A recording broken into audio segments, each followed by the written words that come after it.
सुनील ठाकुर रात में अपनी बहू के साथ में, जो कि उसके बेटे की पत्नी होती है, उसके साथ में जो कि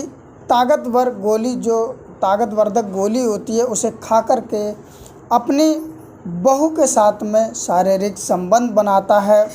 और वो एक दिन नहीं, 2 दिन नहीं, रोज़ ही ये काम करता अपनी बहू के साथ। लेकिन इसका अंजाम इतना भयानक होगा, खुद उसने नहीं सोचा होगा। और लास्ट में होता भी यही है कि इतना भयानक अंजाम होता है कि जो भी कोई सुनता है चौंक जाता। तो जानते हैं दोस्तों, ऐसा आखिर में क्या होता है उस ठाकुर के साथ में। तो नमस्कार दोस्तों, मेरा नाम अजय श्रीवास्तव। तो चलते हैं कहानी की तरफ।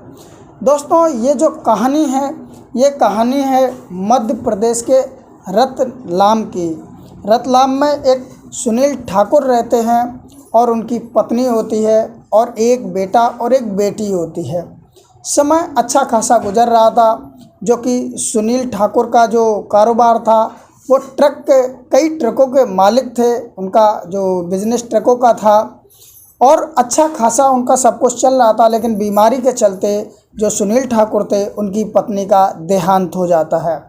अब उनकी पत्नी ख़त्म हो जाती है तो वो अपने बच्चों को ही पढ़ाते लिखाते दूसरी शादी करते नहीं हैं। और बच्चे भी जब बड़े हो जाते, उनकी बेटी शादी लायक हो जाती है, तो वो रतलाम से ही कुछ दूरी पर अपनी बेटी की शादी कर देते हैं। अब सिर्फ बचता है एक बेटा, जो कि वो भी अच्छा खासा पढ़ जाता है और एक कंपनी में नौकरी करने लगता है। बेटे का नाम राघव होता है। अब राघव जिस कंपनी में काम करता है वहाँ सैलरी अच्छी मिलती है। तो जो सुनील ठाकुर होते हैं वो अपने बेटे से कहते हैं कि बेटा शादी कर लो।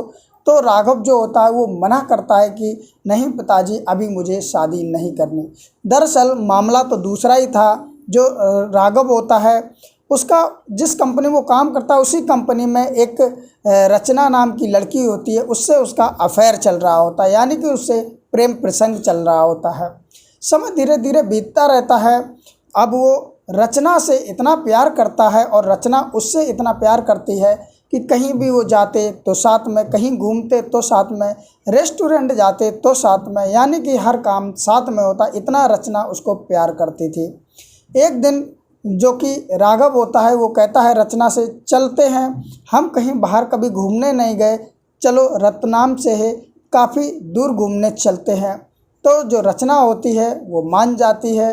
वो कहती है एक बार मैं घर से और पूछ लूँ। तो जो रचना होती है अपने घर पे बात करती है और वो सारी बात अपने घर वालों को बता देती है कि मैं राघव नाम के लड़के से प्यार करती हूँ और उसके साथ मैं घूमना जाना चाहती हूँ। तो घर वाले भी इजाज़त दे देते हैं। अब इधर राघव और रचना अपनी गाड़ी से काफ़ी दूर चले जाते हैं एक शहर में, और वहाँ पर जाने के बाद में एक होटल लेते हैं। होटल लेने के बाद में वो कई तो मंदिर घूमते हैं और कई अच्छी अच्छी जगह घूमते, रेस्टोरेंट जाते हैं और शाम को घूम घाम के उसी होटल में आ जाते हैं। उसके बाद में खाना खाते हैं और खाना खाने के बाद में फिर वो मौज मस्ती करते हैं और उसके बाद में सो जाते हैं। अगले दिन वो सुबह उठते हैं और उसके बाद वहाँ से रतलाम के लिए निकल पड़ते हैं। उनकी ये कहानी 20 सितंबर 2005 से शुरू होती है। जब वो घर पे आ जाते हैं तो जो कि सुनील ठाकुर होते, वो अपने बेटे राघव से पूछते कि आखिर कल तुम कहाँ गए थे। तो राघव बहाना बनाता है, लेकिन सुनील ठाकुर को पता चल जाता तो सीधा कहते हैं कि ये रचना कौन है। तो राघव भी बिना हिचकिचाते हुए अपने पिताजी को बताता है कि जो रचना है वो मेरी ही कंपनी में काम करती है और पढ़ी लिखी हुई लड़की है, काफ़ी संस्कारी लड़की है, मैं उससे शादी करना चाहता हूँ। जो सुनील ठाकुर थे वो कहते हैं कि काश तुमने पहले बता दिया होता तो अब तक मैं उसको बहू बना करके अपने घर पे ले आता। अब समय धीरे धीरे बीतने लगता और इधर जो सुनील ठाकुर होते हैं रचना के घर पे जाते हैं और जाने के बाद में अपने लड़के राघव के लिए उससे शादी की बात करते हैं। अब जो रचना के घर वाले होते वो मान जाते, क्योंकि जो सुनील ठाकुर थे काफ़ी पैसे वाले थे, उनका ट्रकों का धंधा था, इसलिए वो मान जाते हैं।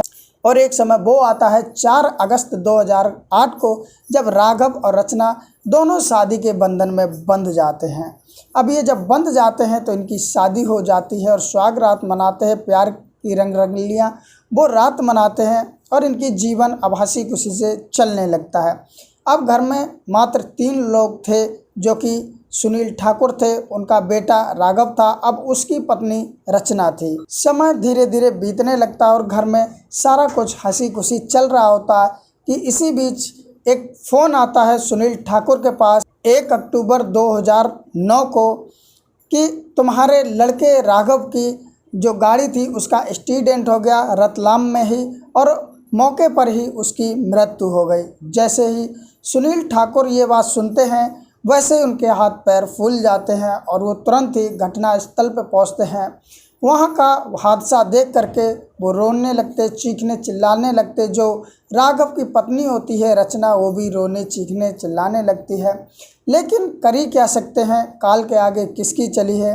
अब इधर जो कि सुनील ठाकुर के मोहल्ले में पता चलता है तो वहाँ भी काफ़ी लोग जमा हो जाते हैं, लेकिन कर क्या सकते। अब वो जो उसकी पत्नी थी रचना और जो उसके पिता थे सुनील ठाकुर, वो अपने बेटे का विधि विधान से अंतिम संस्कार करते हैं। अब जो कि रचना थी उसके पास 2 ऑप्शन थे, क्योंकि शादी हुए ज़्यादा समय हुआ नहीं था, अभी वो जवान थी, या तो दूसरी शादी कर ले या वहीं पर रह कर के अपने ससुर के साथ में ट्रकों का बिजनेस संभाले। अब रचना भी सोचती है कि आखिरकार यहाँ पर इतने पैसे वाले घर में हूँ मैं, अगर चली गई तो ये सारा कुछ चला जाएगा। एक तरह से उसके मन में लालच आता है। अब वो वहीं रहने लगती है और धीरे धीरे अपने पिताजी यानी ससुर के साथ में ट्रक के बिजनेस को संभाल लेती है। जब पूरी तरीके से रचना ट्रक के बिजनेस को संभाल लेती है तो अब वो ये सोचती है कि आखिरकार मैं जवान हूँ। अब उसकी जवानी भी उफान मारने लगती है और उसके जवानी कंट्रोल में नहीं रहती। अब वो सोचती है आखिर मैं ऐसे क्या करूँ जो मेरी जवानी मेरे कंट्रोल में हो जाए, या इसे कोई ऐसा मर्द मिले जो बुझा सके। उसे कोई नहीं दिखता है तो वो सिर्फ एक मन में विचार लाती है कि इस घर में ससुर भी मेरे अकेले हैं और मैं भी अकेली हूँ, और ससुर अगर मेरे काबू में आ जाते हैं तो ये सारी प्रॉपर्टी बिजनेस की मालकिन मैं अकेली हो जाऊँगी। अब जो रचना होती है वो अपने ससुर को ही काबू करना चाहती है, लेकिन कैसे करे, क्योंकि उनको काबू करना इतना आसान नहीं है। डायरेक्ट वो बोल नहीं सकती है। अब वो अपने ससुर पे धीरे धीरे डोरे डालने लगती है, उनका काम करने लगती है, उनके कपड़े धोने लगती है। और एक दिन बाथरूम में वो नहाने जाती है और जानबूझकर तौलिया अपना बाहर ही छोड़ जाती। ससुर उसके घर पर ही होते हैं और अंदर जाके रचना निर्वस्त्र होकर के बिल्कुल नग्न अवस्था में होकर के नहाने लगती है। और नहाते हुए फिर वो आवाज़ मारती है अपने ससुर को, कहती है कि पापा मैं तौलिया बाहर ही भूले आई हूँ, मुझे तुम तौलिया दे दो आकर के। उसका जो ससुर होता है सुनील ठाकुर, वो तौलिया उठाता है और उसके बाद में बाथरूम के गेट के बाहर खड़ा हो जाता, और खड़ा होने के बाद में आवाज़ मारता कि बहू तौलिया ले लो। उसकी जो बहू होती है वो तो बिल्कुल निर्वस्त्र होती है और वो ये सब जानबूझ के कर रही होती है। और उसके बाद में वो बाथरूम का गेट खोलती है।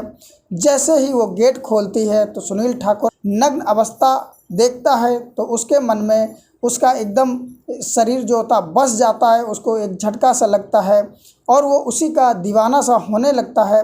और उसकी जो बहू होती है वो बाहर निकलती है और एक झटके से तौलिया खींचती है और हल्की सी मुस्कान देती है अपने ससुर को और फिर से बाथरूम में घुस जाती है।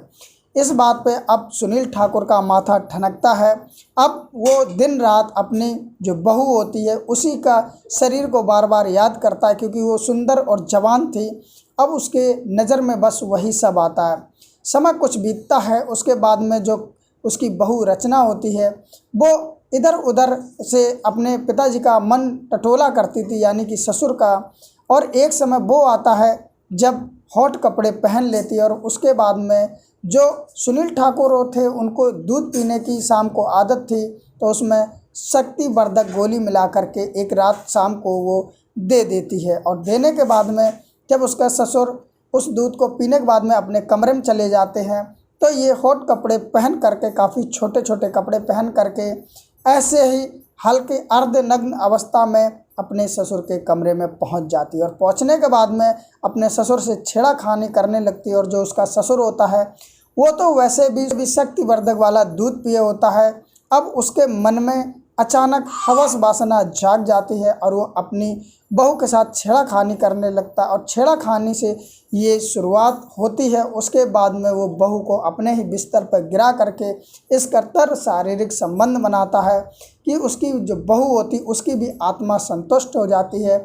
और इधर जो सुनील ठाकुर होता है वो भी पूरी रात में 4-5 बार शारीरिक संबंध बनाता है क्योंकि दवाई का असर होता है। अब वो भी जब हार थक जाता है तब पढ़ के सो जाता है। अब ये कहानी रोज़ ही चलने लगती है और समय धीरे धीरे बीतने लगता है। अब रचना जो चाहती थी वैसा ही हुआ।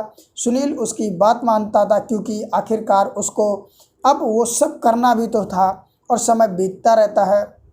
एक समय वो आता है कि अचानक ही सुबह सुनील के घर में जो रचना होती बहुत तेज़ तेज़ चिल्लाने लगती है, रोने लगती है।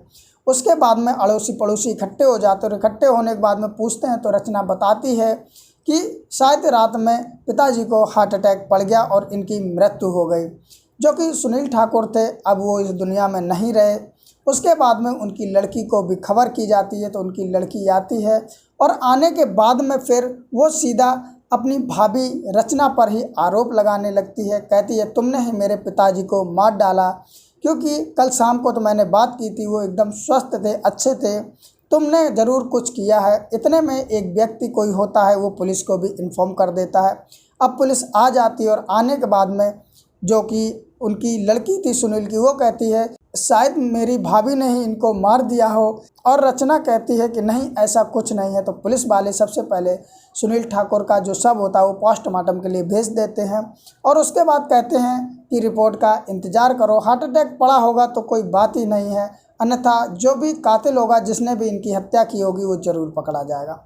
2 दिन बाद जब पोस्टमार्टम रिपोर्ट आती है तो पुलिस वाले भी चौंक जाते क्योंकि उसमें स्पष्ट तौर पर लिखा होता है कि इनकी जहर देकर के हत्या की गई।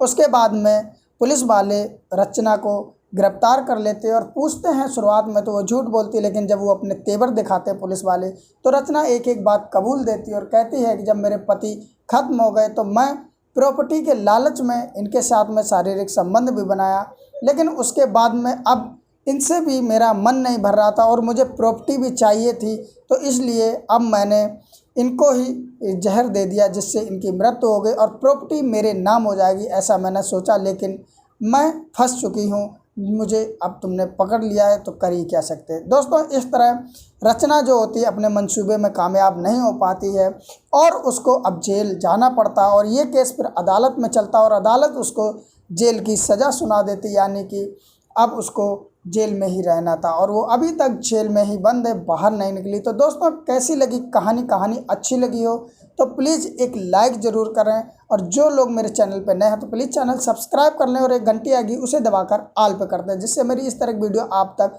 पहुंचती रहे।